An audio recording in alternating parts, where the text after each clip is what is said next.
Welcome, everybody, to The World is a Mess, and I just want to steampunk it. Episode 32, and this is August 8th, 2021. Now I'm here with Daniel Bertizan from Bellwood, Ontario, and I am here, your host, Steampunk StarRaisin, and I'm here at North Hollywood. So what's going on, Daniel? Oh, I just saw Suicide Squad. Did you see Suicide Squad? That was a really good movie. I did. I would give it a 5 on a scale of 1 to 10. I thought it was very mediocre. Oh, yeah? Do you think it's a reboot or a sequel? It felt like a reboot. Didn't feel like, where was Deadshot? He was nowhere to be found. There was no explanation. Well, actually, Will Smith was asked to be in the movie, but he was doing another movie at the time, so he couldn't be in this one. So they replaced him with Bloodsport, which Bloodsport's almost the same character. There were things I really liked. Polka Dot Man. I wasn't that familiar with that character. I also watched the movie review for Beyond the Trailer, but yeah, I was really pleasantly surprised. He was creepy, but it was also funny. It was weird how like every person he saw looked like his mom from his perspective. And he had like an interdimensional virus. I hated that they warning, there's spoilers, so you don't want to hear about spoilers of Suicide Squad. I suggest not watching the video until you've actually watched the movie. But yeah, I don't understand why they killed him off, because I thought he was the strongest character in all of it. I don't really like that the whole story revolved around like a Black Ops operation, which seemed to rationalize. I don't know. It just. Yeah, they were trying to get rid of they were trying to cover up something like the government was the American government. It just seemed contradictory, yeah. And then you had who's that? The lady that's in charge of the Suicide Squad, the government agent. Waller. Yeah, Amanda Waller. She seemed really weak towards the end, that like one of her subordinates hit her over the head and she was just going to let Starro kill everybody. That didn't really make much sense. I thought that the storyline kind of contradicted itself. But yeah, I really loved Polka Dot Man. Bloodsport was pretty cool. But I just didn't really care for the story. Harley Quinn was okay. It was weird that she just became like. One thing I always wondered about Harley Quinn, because she doesn't have any superpowers, why is she so good at fighting? They never really explained that. And why would they need to recruit her if she has no superpowers? She's just crazy. Yeah. And like Rat Girl, I think it would have been better. Ratcatcher 2? Ratcatcher 2, whatever. Yeah, I called her Rat Girl, but Ratcatcher 2. If her powers were dependent on technology, then why would they even need to recruit her? Yeah. They could just take her technology and replicate it, and they wouldn't need to recruit her at all.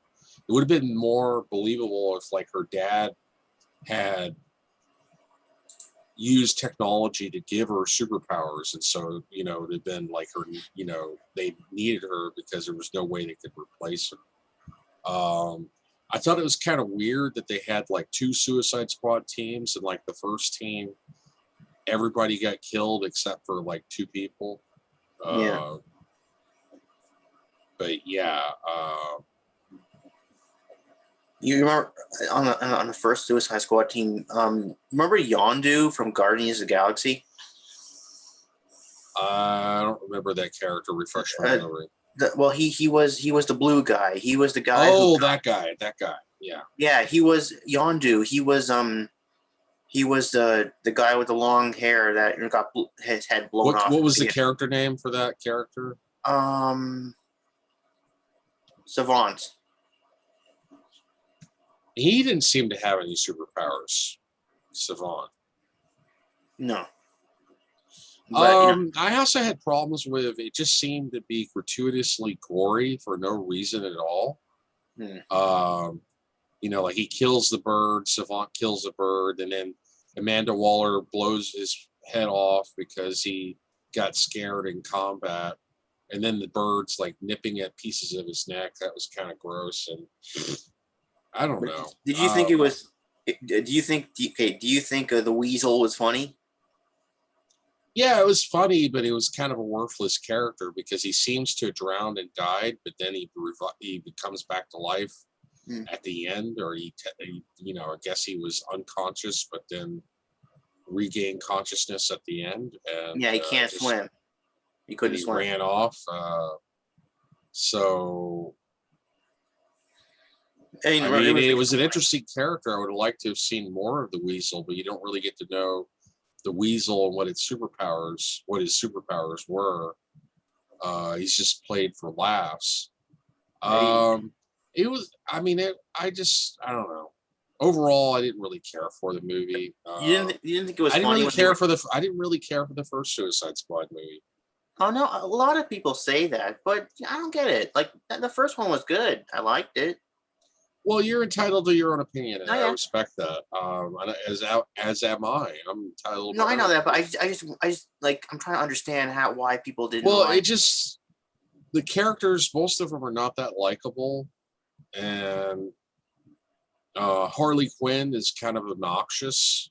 The way that Margot Robbie, or the actress who portrays her, is kind of obnoxious, and she just comes off as.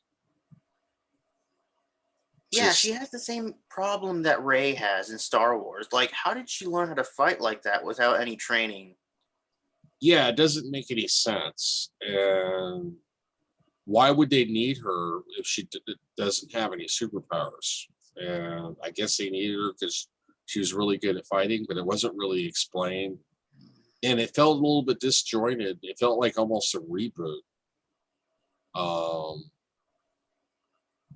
But I know that the only other original member that they brought back from the original Suicide Squad team was they had Harley Quinn and they had Boomerang, but I think Boomerang they killed like 10 minutes into the movie.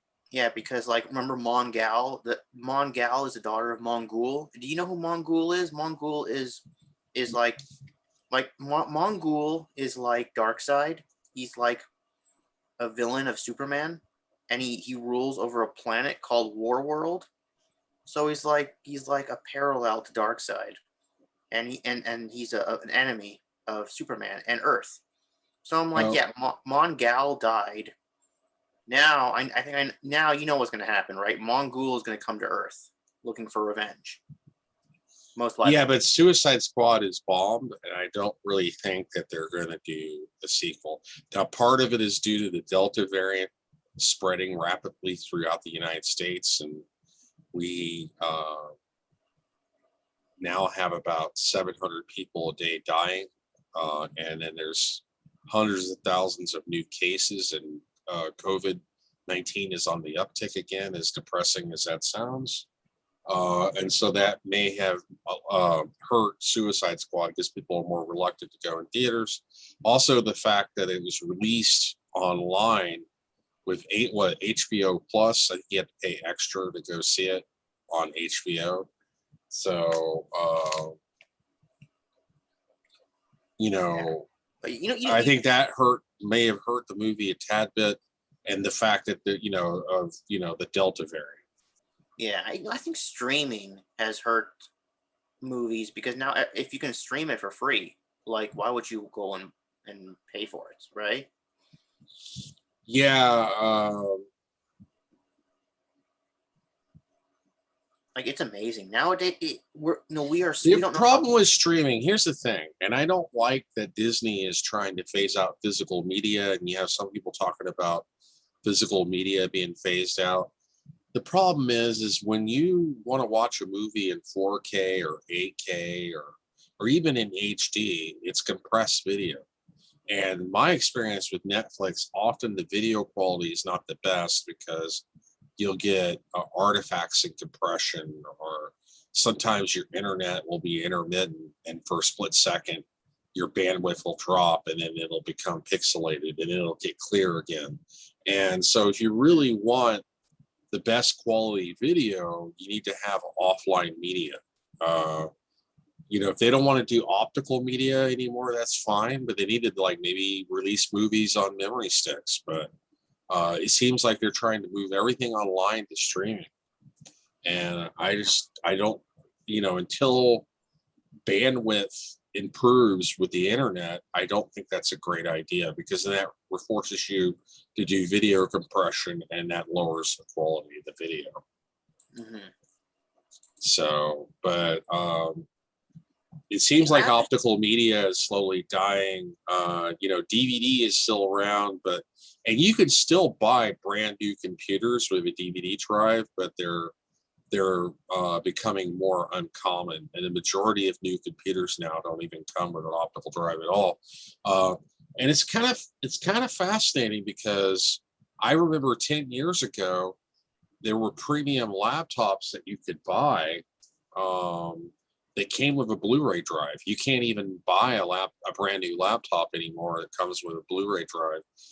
You can buy a brand new laptop that comes with a DVD drive, but not Blu-ray. So, and then I also I watched a video about a guy talking about how the UHD Blu-ray players are not selling, and they have discontinued manufacturing them. These are Blu-ray players capable of playing like 4K and 8K video.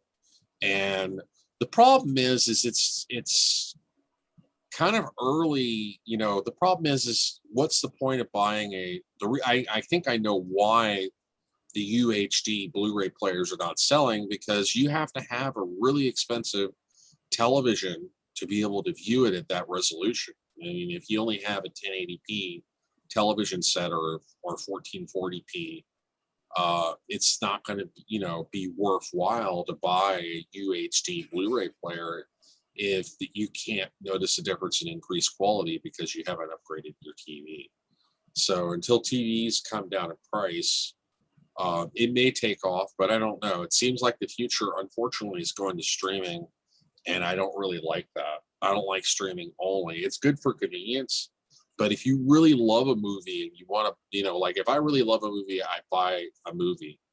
But but I only buy movies that I really love, that I would love to watch again. Mm-hmm. And you want to be able to watch it in the best quality possible. And occasionally my internet goes down, and I don't want to have to be dependent on the internet to be able to watch a movie. I like to be able to just watch it when I want to watch it. But exactly, I hope that this isn't the case where DVDs are going to go out and it's all streaming. I hope not, because I understand why VHS went out, because look, VHS, there was so many problems with it. I mean, it wore off really quickly. I remember in the 90s. VHS too was like only like 240p. It was half the resolution of DVD. Yeah, but I remember like in the 90s, like tapes wore off really quickly. Like after you watch them, you watch it, you keep them for like a few years. You still remember those little white lines that appear on the tape, and you had to press tracking to get rid of it. But then eventually, it wouldn't go even if you press the tracking button. And you say yourself, in 20 years they turn into mush, right? VHS. Well, no, they can last up to 50 years. Oh, 50? I have some VHS tapes from the 70s. I found them in a dumpster, and I was actually amazed if they're kept in a relatively dry and cool climate, and they're not it's not very humid. They can last about 50 or 60 years. Cool. Which is within most, but the problem is the video quality of VHS is nowhere near that of DVD. I think there was an enhanced version a VHS. I can't remember what it was called. That was on par with DVD, but that standard never really took off before DVD became mainstream. Yeah. But so they you know, yeah, they tend to have signal degradation, like within like 20 or 30 years, there'll be signal degradation noticeably. You'll still be able to watch the movie, but like maybe some of the colors will be off. There'll be a little bit of static. But yeah, I have a Blu-ray from like, or not a Blu-ray, I have a VHS tape from like the late 70s. So it's like 40 years old. And amazingly, because it was like kept in somebody's storage unit and it was thrown into a dumpster, and I got it out of the dumpster. Is it the holiday special? No, the holiday special was never released on VHS. There's just bootlegs that people recorded on their VCRs off of TV. No, this was an adult film. I can't remember the name of it. I got it somewhere, but I watched it, and I was amazed that it was actually still pretty good. The quality of the video was still pretty good. There was very little signal degradation.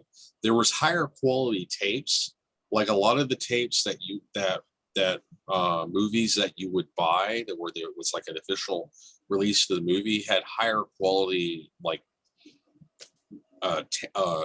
VHS tape, which could last a little bit longer. But your average VHS tape that you like recorded something off a TV usually had noticeable degradation of signal quality. Like it's like maybe 5 years later you would notice it would be a little bit staticky. And so the medium wasn't the most durable, and the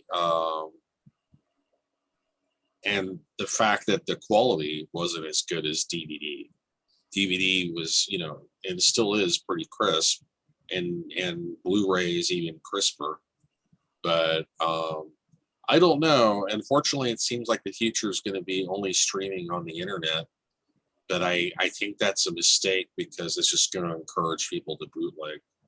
They really need to come out with a new standard. Like I just say, like, come out with like some read-only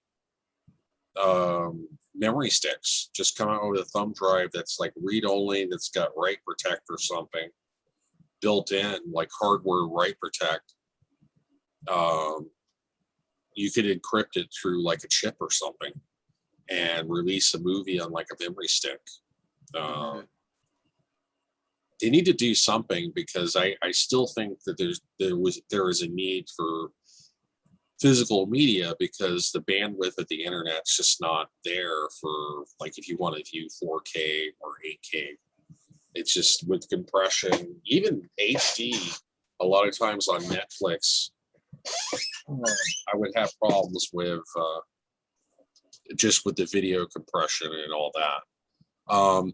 Anyway, moving on, I wanted to talk about another thing. I added some things to my wall. I took my celebrity autographs and I moved it to the wall behind the camera facing. I'm actually looking at my celebrity autographs, but this was a Halloween mask that my girlfriend gave me. I added an eyeball painting. I got a button for NVIDIA GeForce GTX. I got that at BlizzCon a number of years ago. And there's all my Fortnite figures. This is a broken AMD motherboard, and it's a broken Quattro 2000 graphics card. But, you know, even broken computer cards, I think, make great, like, art displays. And then that's my kind of steampunk looking clock. Anyway, so I've updated my background. What do you think, Daniel? I like it. Nice. We're now down to 10 minutes. But did you think the weasel was funny? Like when they were like, "What is it?" They were all guessing on the plane what it is, and they were like, "Is it a dog? What kind of dog do you think it is?" Oh, they thought it was a werewolf. And then Harley was like, they thought it was a werewolf. And the guy was like, "A werewolf? You put me on a plane with a werewolf?" And then And then Rick Flag said, "Whoa, whoa, whoa! This isn't a werewolf; it's a weasel." That was freaking. Yeah, I mean, there were some funny parts in it, but I thought the gratuitous violence and the whole thing just seemed pointless, and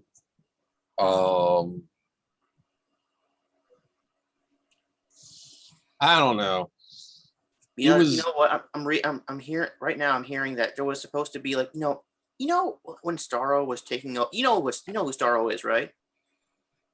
He's an alien starfish. Yeah, he was like the Justice League's first villain, just like Loki was the Avengers' first villain.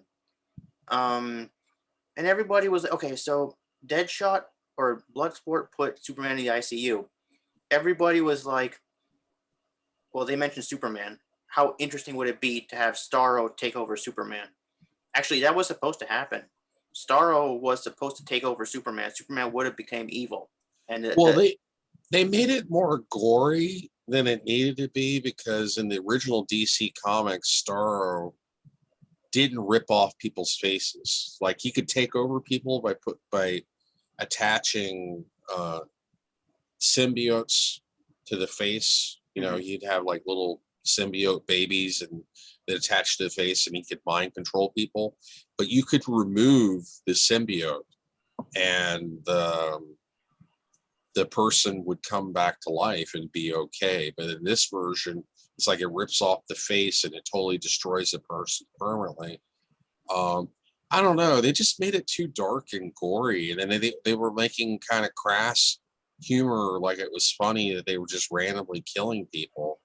I just thought it was a little bit in bad taste, and it kind of bothered me a little bit, because it just seems like a typical American action film where they're just glorifying violence or making light of violence. And I don't know. I had a little bit of a problem with it. I don't understand why James Gunn wanted to do that. I don't know. That's a James Gunn. I just that's the problem with DC is too darky dark. None of their movie. I've not liked a single DC movie. I didn't like Man of Steel. I didn't like Batman v Superman. I didn't like the Justice League movie. I didn't like both Suicide Squad movies. They're just not, for me. I think you're gonna. I'm not really that optimistic with the Flashpoint movie, because it's still in the same dark universe, and it's just but it's gonna involve the Flash. The Flash is a lighter character, and also it's gonna have Michael Keaton's Batman and Ben Affleck's Batman. Oh, and I heard rumors that okay, I have a source that he gets things right a lot. He leaks things more than other people do. He leaks things before other people get it. So apparently, the multiverse is going to displace a few characters and put them in the DCEU. Apparently, we're going to get Uma Thurman's Poison Ivy, a version of Tom Hardy's Bane, maybe Jim Carrey as the Riddler, and others in the DCEU, thanks to the Speed Force, because the Speed Force is going to bring people to the DCEU somehow. So I like that idea. And you know what I heard? Remember Mr. Freeze, Arnold Schwarzenegger's Freeze? Yeah. I heard that in present day, like in the Flash movie, he's dead. How did he die?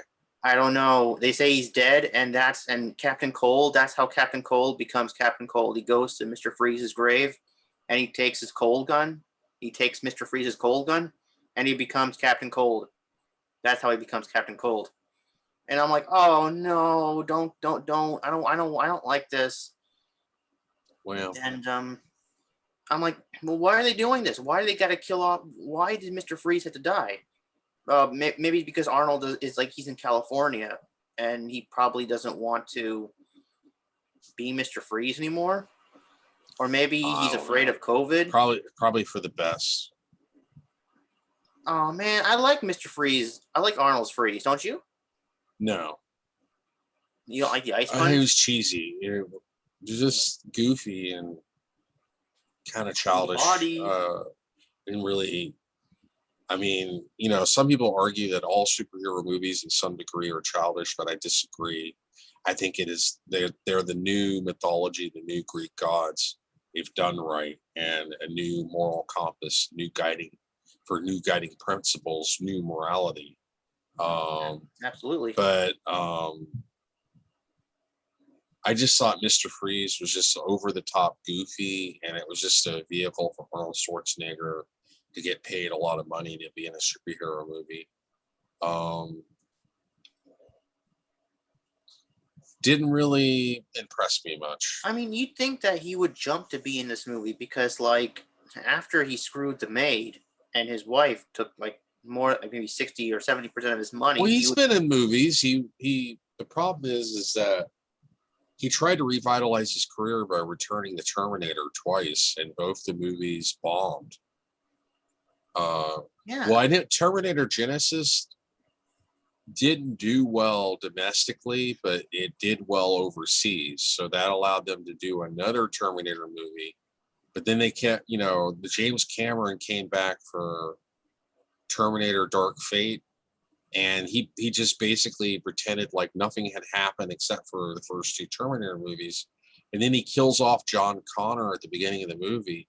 I don't know. His story was really badly written, and I was really surprised because that was written and directed by James Cameron, and that movie bombed colossally. And it's not because of COVID, because that came out right before COVID. And pretty much the Terminator franchise, I think, pretty much sealed Arnold Schwarzenegger's career. We got about 3 minutes left. I'll look up. I can't wait for Chris O'Donnell to come back as well. He's going to come back as his character, but he's not going to be Robin anymore. He's going to be Nightwing. Who are you talking about? Chris O'Donnell. Chris O'Donnell. He was Robin in Batman and Robin. I'm hearing he's going to be in the Flashpoint movie. He's going to be, but he's going to be like Nightwing in the Flashpoint movie, because by now he should be Nightwing by now. Neat. But you know what? I checked Chris O'Donnell's age. He's 51. Wow. Cool. Because like he was in his 20s. Arnold Schwarzenegger is still doing movies. He's in Kung Fury 2, which is in post-production, another movie called Triplets, and Legend of Conan. So apparently Arnold Schwarzenegger is going to do Conan sequel. Wait, Triplets? Yeah. Oh, you mean it's a sequel to Twins? I guess it's a sequel to Twins. And then he's doing a sequel to Conan. He's doing The Legend of Conan. It's been announced. Oh. And yeah. then some other movie called Outsider. Yeah, he'll do all. So he's still doing a lot of stuff, but it's not like the movie industry is in a confused state right now because of COVID, the Delta variant, the 1 year lockdown. The future is definitely uncertain in America, and as well as the movie industry. So who knows? Let's hope people get vaccinated so that the movie industry can return to normal, or life as we know it in America going to return to normal. But it doesn't look like that's going to happen anytime soon, because you have large groups of people that refuse to get vaccinated. But anyway, we have run out of time. But yeah, this is your host, Steampunk StarRaisin. The world is a mess, and I just want to steampunk it. Episode 32. And this is August the 8th, 2021. And I was here with my co-host, Daniel Bertizan of Daniel's Hot Topics in Bellwood, Ontario. You have a nice day, and I will see you 25 billion years. I will.